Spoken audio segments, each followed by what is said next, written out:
సంబంధించి పూర్తి స్థాయిలో దర్యాప్తు చేస్తున్నారు. నిజంగానే మోహన్ మానసిక స్థితి సరిగా లేకుండా ఈ రకంగా చేశాడా, లేకపోతే ఏంటి కారణం అన్నటువంటి కోణంలో మాత్రం పోలీసులు పూర్తి స్థాయిలో కేసును దర్యాప్తు చేపట్టారని చెప్పాలి. అయితే మోహన్ నిన్న గడిచిన వారం రోజులుగా కూడా ఏదో కొంత మనస్తాపానికి గురయ్యాడు. అది తీవ్ర స్థాయిలో కూడా మానసికంగా అతను కుంగిపోవడంతో ఈ రకంగా వ్యవహరించాడన్నది కూడా కొంత ఉన్నటువంటి చుట్టూ గ్రామస్తులంతా కూడా కొంత అనుమానం వ్యక్తం చేస్తున్నటువంటి పరిస్థితి ఉంది. గతం నుంచి అంటే అనేక రోజులుగా కూడా మానసిక స్థితి సరిగా లేనప్పటికీ కూడా ఇంతలాగా అతను బిహేవ్ చేసేవాడు కాదు. మరి నిన్న ఎందుకు ఈ రకంగా చేశాడన్నటువంటి ఒక అనుమానాలు మాత్రం ఒక తీవ్ర చర్చ సాగుతుందని చెప్పాలి. ఎందుకంటే ఒకే కుటుంబంలో మొత్తం 5 మంది ఈ రకంగా చనిపోవడం అనేది మాత్రం ఆ యొక్క గ్రామంలో కూడా తీవ్ర విషాదాన్ని నిలిపింది. కుటుంబ సభ్యులంతా కూడా ఆర్తనాదాలు నడుమ నిన్న గ్రామం మారుమోగిందని చెప్పాలి. అయితే వాళ్ళ బంధువులంతా కూడా ఒకటే తెలియజేస్తున్నారు, లేదు అతనికి మానసిక స్థితి ఉన్నప్పటికీ కూడా ఇంతటికి దారుణానికి ఒడిగట్టేటువంటి వాడు కాదు. అయితే ఏం జరిగిందన్నటువంటి అనుమానం మాత్రం వ్యక్తం చేస్తున్నారు. దీనికి సంబంధించి పోలీసులు మాత్రం పూర్తి స్థాయిలో అసలు మోహన్కి మానసిక స్థితి ఏంటి, ఏ కన్నా నిజంగా అతను ట్రీట్మెంట్ తీసుకుంటున్నాడా, లేకపోతే ఇంకేదైనా మనస్తాపం చెంది ఈ రకంగా ఈ ఘటనకు ఒడిగట్టాడు అన్నటువంటి కోణంలో మాత్రం పోలీసులు దర్యాప్తు చేస్తున్నారు. కళ్యాణ్, అయితే సురేష్, ఉదయం సమయంలో అంటే మార్నింగ్ ఇటు తల్లిని అలాగే భార్యని ఇద్దరిని ఇంట్లోనే తను చున్నితో వాళ్ళిద్దరిని చంపేశాడా? దాని తర్వాత సాయంత్రం మరి మధ్యాహ్నమా సాయంత్రం పిల్లలు ఉన్న స్కూల్కి, అంటే వాళ్ళు రెసిడెన్షియల్ స్కూల్లో ఉన్నారా లేకపోతే వాళ్ళు ఒక డే స్కాలర్ స్కూల్లోనే ఉన్నారా? మొత్తానికి పిల్లల్ని ఎప్పుడు తీసుకొచ్చే ప్రయత్నం చేశాడు స్కూల్కి వెళ్ళి? కళ్యాణ్, మొదటగా మోహన్ నిన్న అంటే ఒక ఉదయం 11 ఆ ప్రాంతంలో 10:30-11 గంటల ప్రాంతంలో తనకు ఒక సిమెంట్ షాప్ ఒకటి ఉంది. ఆ షాప్ లో ఉంటాడు.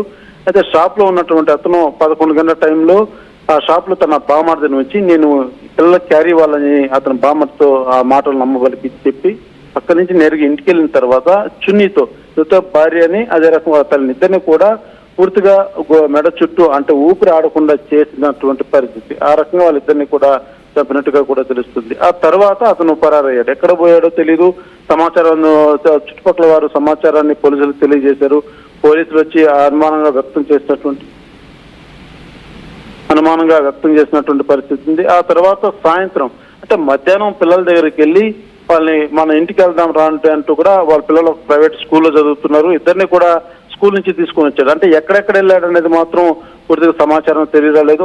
అంటే 11 గంటల ఏదైతే ఇంట్లో ఆ సంఘటన జరిగిన తర్వాత 12 గంటల ప్రాంతంలో నుంచి కూడా నైట్ 8:30-9 గంటల ప్రాంతం వరకు కూడా ఎక్కడా కంటికి కనబడినటువంటి పరిస్థితి. పోలీసులు కూడా ముమ్మరంగా అనుమానం అప్పటికే వ్యక్తం చేస్తూ అతని కోసం గాలించినటువంటి పరిస్థితి ఉంది.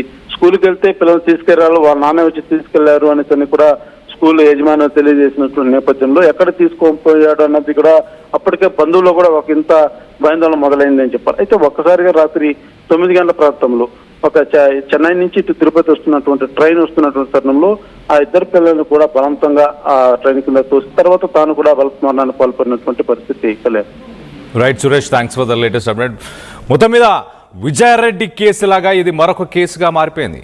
ఆంధ్రాలోని తిరుపతి జిల్లాలో నారాయణవనంలో ఈ దారుణం చోటు చేసుకుంది.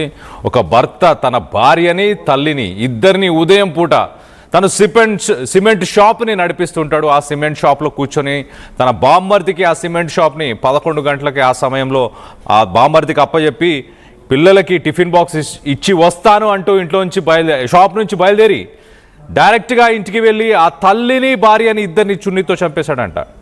దాని తర్వాత మధ్యాహ్నం నుంచి సాయంత్రం మధ్యలో సమయంలో ఆ టైంలో ఈవినింగ్ ఆ సమయంలో ఇటు స్కూల్కి వెళ్ళి పిల్లలు చదువుకునే స్కూల్ నుంచి ఆ పిల్లల్ని కూడా అక్కడి నుంచి తీసుకొచ్చి రాత్రి 8 గంటల సమయం దాకా ఇటు బయటనే పలు రకాల డిఫరెంట్ లొకేషన్స్లో ఆ పిల్లలతో పాటు విజయారెడ్డి కేసులో కూడా ఇదే జరిగింది. హాస్టల్స్కి వెళ్ళి పిల్లల్ని తీసుకొని బయటికి వచ్చి కొంత డిసైడ్ అయ్యడానికి ట్రైన్ తీసుకొని చర్లపల్లి రైల్వే స్టేషన్కి వెళ్ళింది. అలాగే ఇక్కడ కూడా తండ్రి మోహన్ ఆ పిల్లలిద్దరిని సాయంత్రమే బయటికి తీసుకొచ్చినా కూడా కొంత సమయం తీసుకొని సాయంత్రం 8 గంటల సమయానికి ఒక రైల్వే ట్రాక్ దగ్గరికి చేరుకొని ఇటు తిరుపతి నుంచి వస్తున్న ఒక ట్రైన్కి ఎదురుగా తన పిల్లలతో పాటు బలవన్ మరణానికి పాల్పడ్డాడు.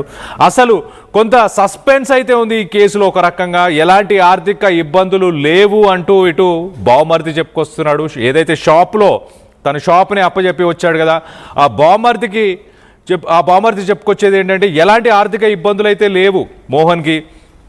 తమ బావకి అంటూ ఇటు తన బామర్ది చెప్పుకొస్తున్నాడు. మరి ఆర్థిక ఇబ్బందులు లేని పరిస్థితుల్లో ఇటు భార్య తల్లిని అలాగే ఇటు ఇద్దరు పిల్లని ఒక స్మాల్ ఫ్యామిలీ హ్యాపీ ఫ్యామిలీ లాగా మంచిగా చూడొచ్చు మన ఫొటోస్లో, ఎంత బాగా ఒక చక్కగా ఒక మంచి ఫ్యామిలీ లాగా కనిపిస్తున్నారు.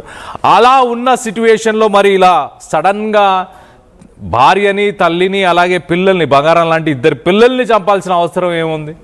దీనికి సంబంధించి ప్రస్తుతానికి పోలీసులు కేసు నమోదు చేసుకొని ఇన్వెస్టిగేషన్ చేస్తున్నారు. ఒక వారం 10 రోజులు కొంత మానసిక వేదనతో ఇటు మోహన్ ఉన్నట్టు చెప్పుకొస్తున్నారు ప్రాథమిక విచారణలో. కానీ ఎంత మానసిక వేదన ఉన్నా కానీ ఇటు ఇద్దరు పిల్లలని తల్లిని అలాగే భార్యని వీరందరినీ కూడా మరి బలవాళ్ళ మరణానికి ఇద్దరు పిల్లల్ని తీసుకొని వెళ్ళడం, ఇటు భార్య తల్లిని దగ్గరుండి తానే చున్నితో వాళ్ళ గొంతుని నొక్కేసి చంపేయడం, ఇదంతా ఇంత ఘోరంగా ఎవరైనా రియాక్ట్ అవుతారా? సొంత పిల్లల్నే చంపుకునే అంతగా ఎవరైనా మానసిక వేదన అనుభవిస్తారా? దానికి కారణాలు ఏమై ఉండొచ్చు? మొత్తానికైతే కొంత మిస్టీరియస్గానే ఈ కేసు అనిపిస్తుంది. దీనికి సంబంధించి మీరేమనుకుంటున్నారు? మీ అభిప్రాయాలను కింద కామెంట్ రూపంలో తెలియపరచండి.